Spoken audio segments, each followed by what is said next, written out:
So I started radio at about 14 years old. I remember the first time I ever sat in a radio studio was at a community radio station at KOWS, and I couldn't believe that I was even sitting at a radio station board ready to do a radio show.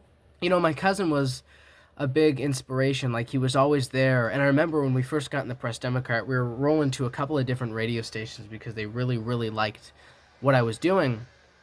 And he was the driver. Like, he was driving to each radio station. He was running the board, manning the phones.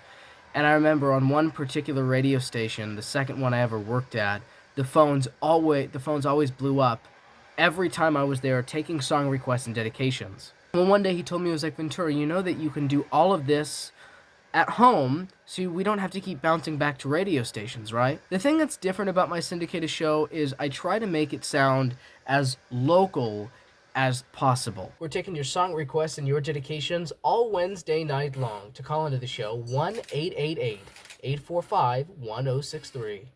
I tell the radio stations I'll give you local liners or record whatever you want for free so we can localize your radio station.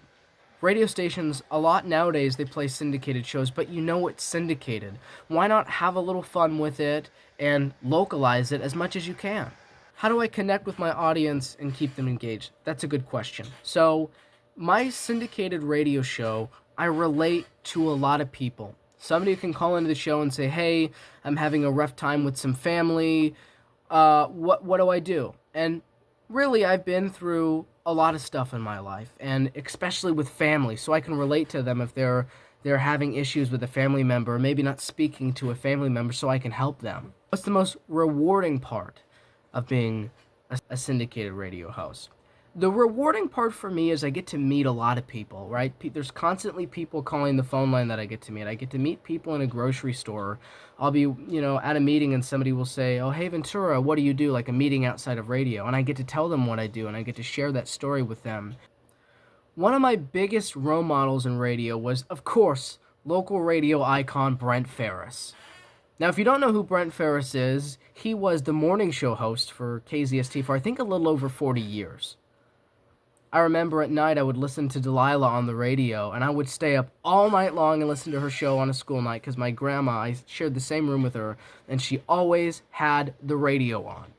Sometimes I would stay up so late just listening to the radio that I would hear Brent Ferris come on in the morning, 5:30 a.m., and you get the idea. And I have to get up at 6 a.m. for school that next morning. So I'd be getting typically 15, 20 minutes of sleep some nights.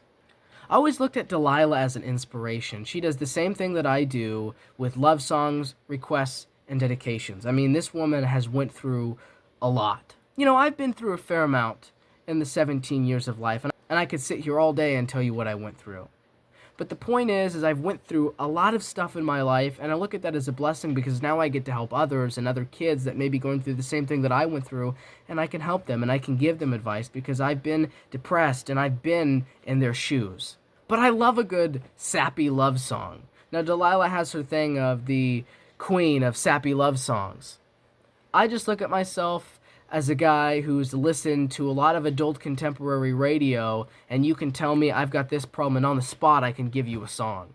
I look at it as a gift.